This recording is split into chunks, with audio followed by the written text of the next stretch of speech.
Hey guys, it's Jason from XL Performance. Today I actually want to talk to you guys about stability. It plays a huge role in your ability to do anything in sport. It's overlooked, and here's why I really want to talk to you guys about it. Because if you're unstable, you can't actually perform anything as efficiently as you possibly could.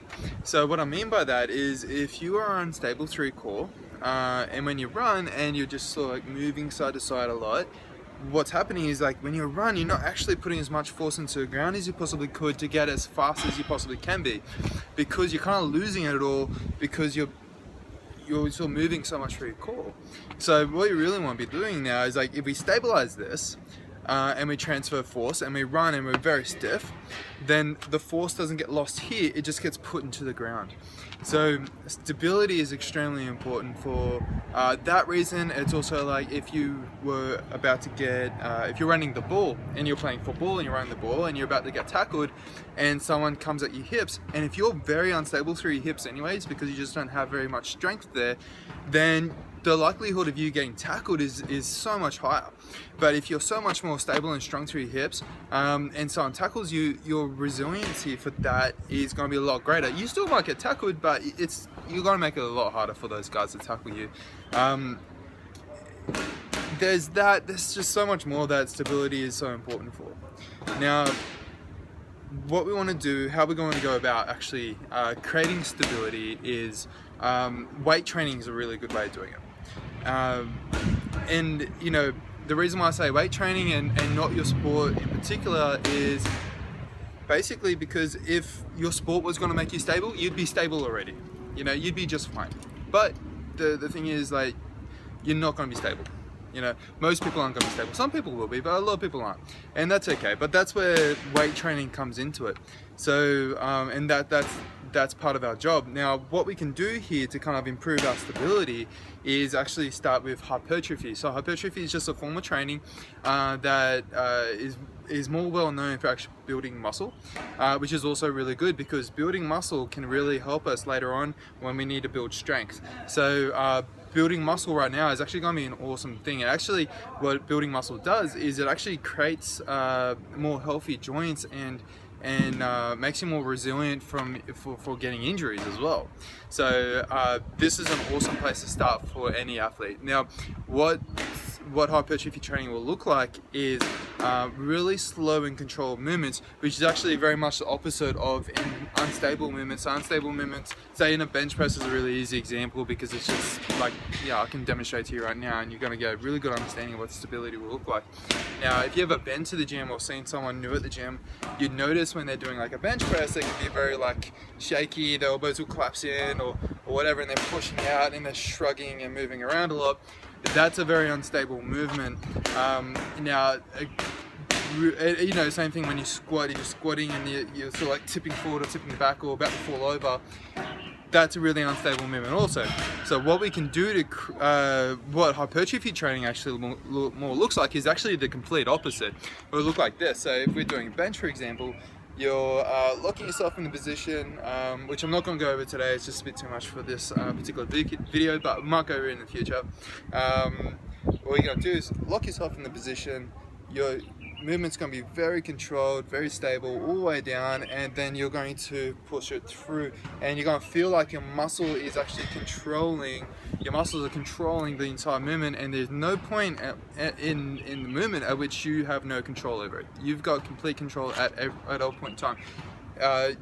It could also look like this, where you sort of like come down and then you sort of hit the bottom and you bounce out. That's a good example of not controlling the movement all that well also. So you know, really slow controlled movements, which is one, really good for hypertrophy, two, really good for stability and control. And if you can do the same thing when you squat and deadlift and all these sort of, those are probably my favorite 3 exercises. If you can do in those exercises, then you're really just going to have all around pretty good stability and control. Not that there's not other exercises you can do that for, like lunging is really awesome too. It's just that these exercises are probably for me, they're the most key exercises. Then what we want to really go through to create stability is actually building strength. So strength doesn't the difference is it's a lot lower rep range. So hypertrophy could be anywhere from about 8 to 30 reps to build hypertrophy. With your strength building, it's usually from 8 to 1. 8 to 1 reps will build hypertrophy. Now, sorry, to build strength. So and that still has the same element. It's still got that element of slow and controlled movement, and well, it actually doesn't have to be slow, but definitely has to be controlled, and that's always the key. Like, you never want to be out of control. So what we can do to kind of do building the stability is, yeah, hypertrophy, then strength, then power and stability is extremely hard to be explosive and be stable, but you need to be. Like, if you're sprinting at full speed and you're not stable, you're not getting the most out of it. If your knees are crossing in and out, you'd see that all the time with people when they run, or they might have just one knee that comes in, then they're not transferring the force as well as they could. So hypertrophy and strength will go a long way to sort of building that.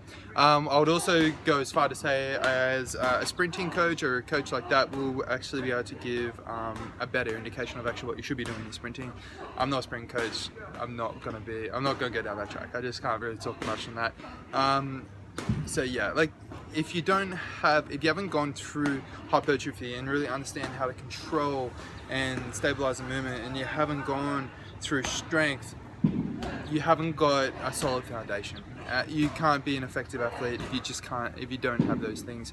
Now, if you want some more information on that, please do just contact me. I'll give you whatever info I can to help you out. I will, whatever you need. If you need a program, whatever, I'm not going to charge anyone for it. It's just, if I got something laying around that I feel like might be able to help for you, might be helpful, I'll just send it through.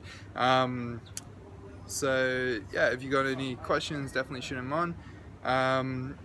If you haven't already, we've already done a bunch of other videos on stuff like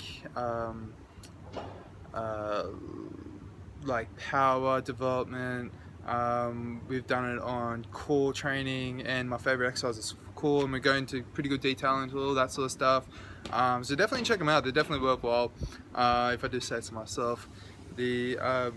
But yeah, thanks for watching, guys. I'll catch you guys next week.